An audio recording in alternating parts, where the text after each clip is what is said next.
উপজেলা নির্বাচন দলগতভাবে হচ্ছে না, তবে যে অর্থে নির্দলীয় নির্বাচন হওয়ার কথা সে অর্থেও হচ্ছে না বলে মনে করে ট্রান্সপারেন্সি ইন্টারন্যাশনাল বাংলাদেশ টিআইবি।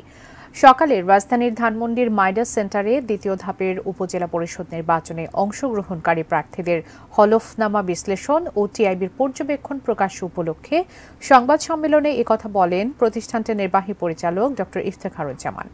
বলেন, যারা জনপ্রতিনিধি ছিলেন তাদের আয় ও সম্পদ আগের চেয়ে বেড়েছে, তাই অনুমান করা যায় সম্পদ বৃদ্ধির সঙ্গে ক্ষমতায় থাকার বিষয়টি জড়িত।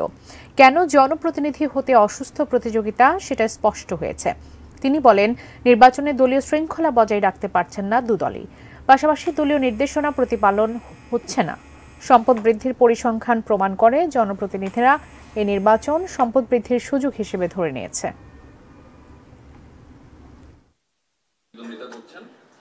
গড়ে 4.157টি উপজেলার 1800-র বেশি দুইটা বৃহৎ দলই যেটা আমরা দেখতে পাচ্ছি, এটা আমার কাছে একটু লক্ষণীয় মনে হচ্ছে। তাদের দলীয় শৃঙ্খলা বজায় রাখতে পারছেন না।